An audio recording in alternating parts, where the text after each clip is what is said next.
सच्चा प्यार। राज घर की तरफ लौट रहा था कि उसकी नजर सिमरन पर पड़ी। वह अमित के साथ बाइक पर बैठकर कहीं जा रही थी। उसने बहुत जोर से अमित को पकड़ा हुआ था। राज गुस्से से बौखला गया।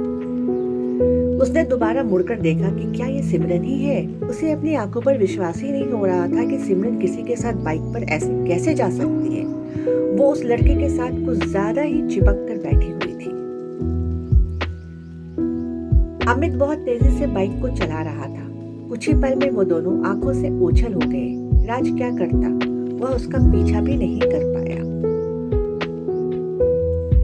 गुस्से से पांव पटकता हुआ वो अपने घर आया और सीधे अपने कमरे में चला गया। उसका गुस्सा अब आंसू बनकर उसकी आंखों से बह रहा था। विश्वास ही नहीं कर पा रहा था वो कि उसकी प्यारी सिमरन, उसकी अपनी सिमरन किसी और के साथ इस तरह जा सकती है। वैलेंटाइन डे बस 7 दिन ही दूर था और उसने इस दिन को खास बनाने की तैयारी न जाने कब से ही शुरू कर दी थी। वो अपनी प्यारी सिमरन के लिए प्यारा सा कंगन भी तोहफे में देने के लिए खरीद चुका था और अब उसे कुछ समझ में नहीं आ रहा था। दोपहर से अब शाम होने को आई थी। माँ उसे कई बार खाने के लिए आवाज दे चुकी थी, पर वो अपने ही धुन में इतना खोया था कि किसी बात का होश ही नहीं था। कई बार बुलाने पर भी जब वो नीचे नहीं आया तो उसकी छोटी बहन छाया उसे देखने ऊपर आई।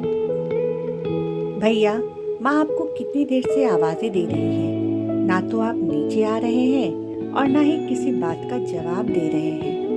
और ये आपने कमरे में इतना अंधेरा क्यों किया हुआ है?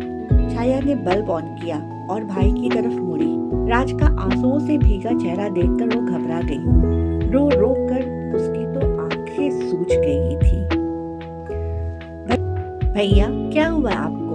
आप इतना क्यों रो रहे हैं? कुछ तो बताएं। मुझसे आपकी ये हालत देखी नहीं जा रही है।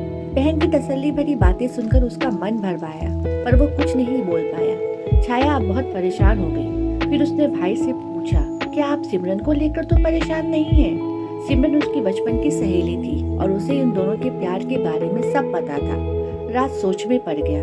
क्या क्या हुआ है सिमरन को, और तुम्हें क्या पता उसके बारे में? छाया ने कहा, भैया, दोपहर में सिमरन का फोन आया था। उसके अपेंडिक्स का दर्द फिर से शुरू हो गया था।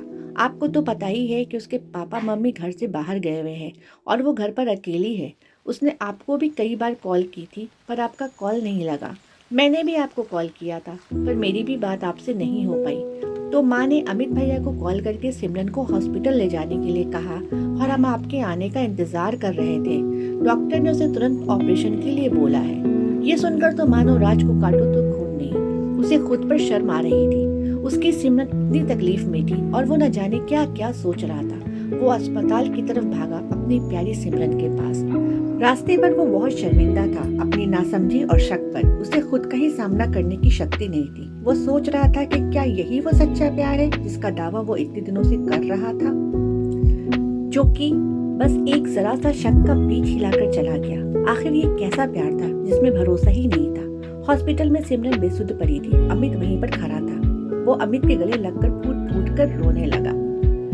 अमित राज को सांत्वना देने लगा, पर उसे क्या खबर थी कि ये आत्मगिलानी के आंसू हैं जो राज की आंखों से बह रहे थे। वो अपनी सोच पर खुद ही बहुत शर्मिंदा था। ऑपरेशन सफल रहा था। सिमरन धीरे धीरे ठीक हो रही थी। राज दिन रात उसकी देखभाल कर रहा था, पर उसका मन उससे ये सवाल हमेशा पूछता कि कैसा प्यार है उसका, इतना कमजोर? सच ही तो है, प्यार और दोस्ती की नींव तो सिर्फ और सिर्फ विश्वास है।